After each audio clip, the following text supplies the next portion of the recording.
Amin. Untuk selanjutnya kita serahkan kepada Ustaz Edi Sabaludin.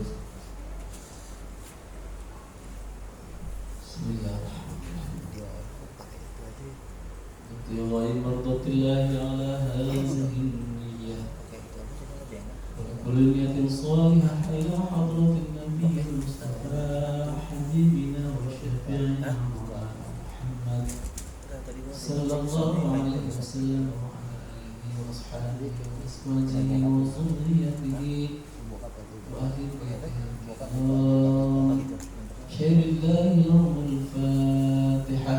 أعوذ بالله من الشيطان الرجيم. بسم الله الرحمن الرحيم. الحمد لله رب العالمين الرحمن الرحيم مالك يوم الدين. إياك نعبد وإياك نستعين اهدنا الصراط المستقيم صراط الذين أنعمت عليهم غير المغضوب عليهم ولا الضالين. بسم الله الرحمن الرحيم. الحمد لله رب العالمين والصلاة والسلام على سيدنا مولانا محمد وعلى آله وأصحابه أجمعين. أما بعد. سليمان وإنه بسم الله الرحمن الرحيم. ألا تعلوا علي وأتوني مسلمين. صدق الله العظيم وصدق رسوله النبي الحبيب الكريم من الشاهدين والشاكرين والحمد لله رب العالمين. Ma'asyiral muslimin, jamaah pengajian yang dimuliakan Allah Subhanahu wa taala, puji syukur kita panjatkan kepada Zat Ilahi Rabbi Allah Azza wa Jalla yang tidak pernah bosan, selalu memberikan taufik hidayah dan berbagai macam nikmat yang lainnya, terutama nikmat Islam, sehat walafiat, nikmat panjang umur, sehingga alhamdulillah dengan izin Allah tentunya malam hari ini kita dapat dipertemukan kembali dalam kajian ilmu fikih. Mudah-mudahan hadirnya kita di sini senantiasa menjadikan wasilah Allah nanti kebaikan kita di surganya. Amin ya Allah. Salawat serta salam semoga tetap tercurahkan kehadiran baginda alam Habiban al-Karim Nabiina wa Syafi'ina Maulana Muhammad sallallahu alaihi wasallam, pada keluarga, para sahabatnya, para pengikutnya. Mudah-mudahan kita semua diakui oleh Nabi sebagai umat serta mendapatkan syafaat darinya. Amin. Sebelum kita lanjutkan pengajian, saya ucapkan minal aizin wal faizin, mohon maaf lahir dan batin. Pasti kita banyak kesalahan. Insyaallah kita hari ini akan membahas mengenai masalah tentang toharoh.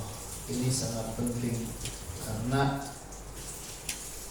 apapun bentuknya ibadah, kalau tidak tahu tentang namanya toharoh, tentang namanya bersuci, maka hukum ibadah tersebut batal, hukum ibadah tersebut fasid, rusak.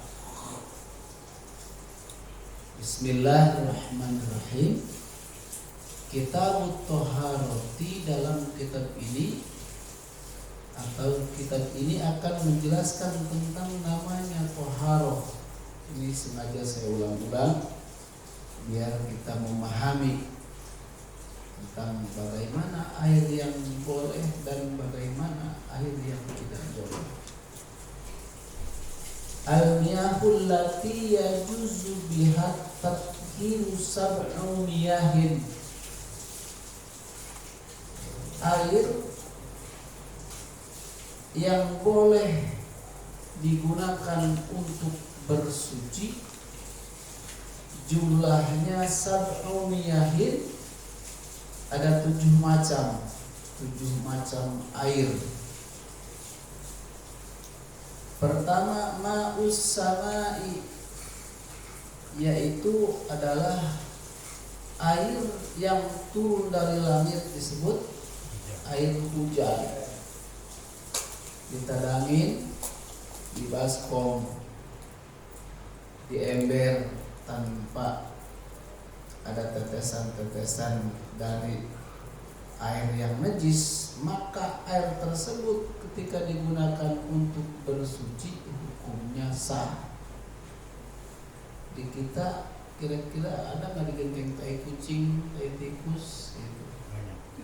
Banyak. Kalau misalkan banyak, ketika ditadangin, di baskom, di ember, berkurang dari berkurang dari 1 kula, 2 kula taen, maka hukum air tersebut walaupun turunnya dari langit karena nempel dulu ke atap atau ke genteng kita yang di sana terdapat banyak kotoran, maka hukum air tersebut tidak sah jika kurang dari kula taen, 2 kula. 2 kula itu 500 geribah, kisaran 600 literan. Lalu bagaimana kalau ada kobakan kayak di kampung?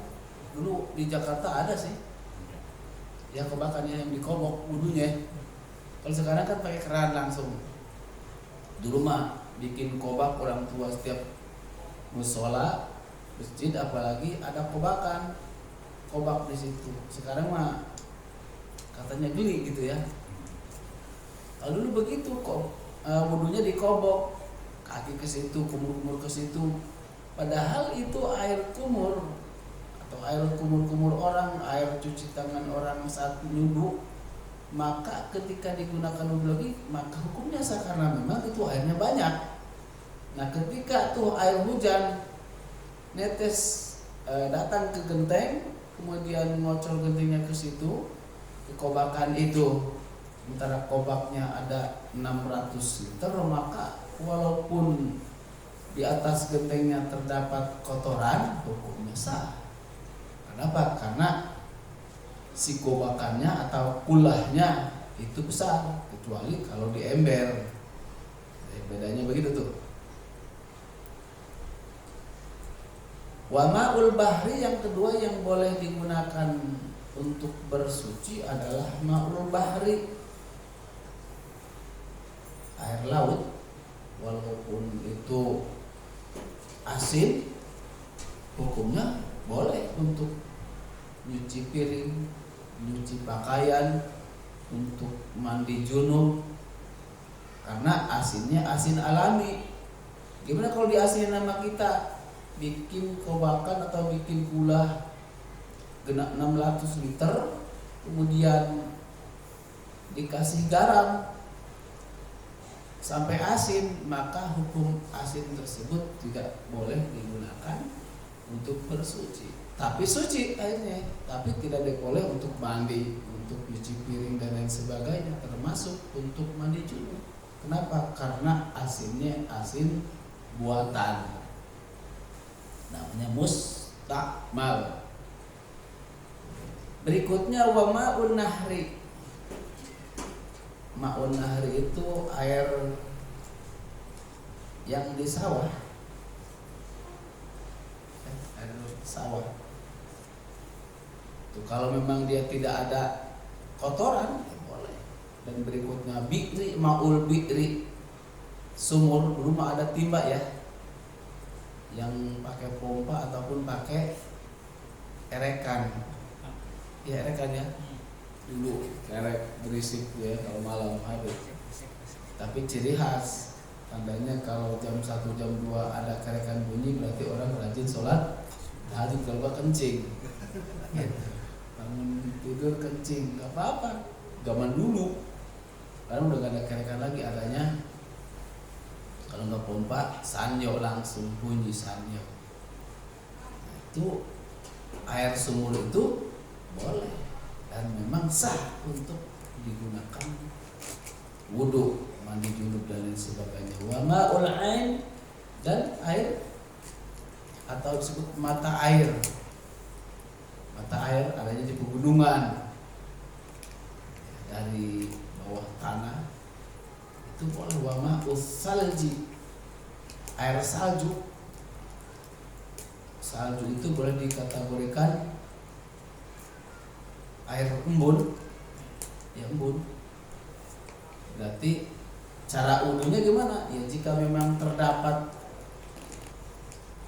baik itu 1 ember ataupun lebih, maka silakan. Asal syarat waktu pengambilan air salju tersebut tidak menggunakan tangan, pakai gayung. Adanya bukan di kita salju mah, di luar negeri ya, kita jarang. Lalu bagaimana kalau hujan batu? Boleh tuh, boleh silakan ditadangin. Tapi jangan dipungutin pakai tangan begini, kemudian di ember dari baskom, kemudian mencair sampai 1 baskom. Itu tidak boleh karena sudah mustakmal. Bisa diambilin pakai apa saja yang kira-kira tidak mustakmal. Wa ma'ul barod, dan air dingin berarti termasuk air es. Kalau sebutkan embun ini air es, berarti batu es tadi, suka hujan batu. Di kita nih menurut prediksian ini karena cuaca lagi begini, jadi setelah adanya petir, angin kencang dan disertai dengan hujan es, tinggal sedia sirupnya aja.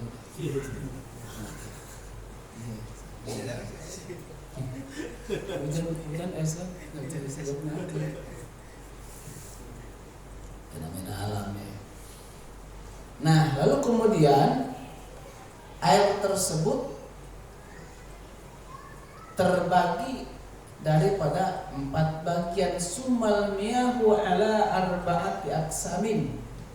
Kemudian air terbagi daripada 4 bagian. 7 macam yang boleh digunakan untuk bersuci. Dalilnya wa yunazzilu 'alaikum minas sama'i ma'an liyutahhirakum bih. Itu surat Al-Anfal ayat ke-11. Dan diturunkan alaikum atas kalian minas sama dari langit ma'an hujan liyutahhirakum untuk kalian bersuci. Dalilnya tuh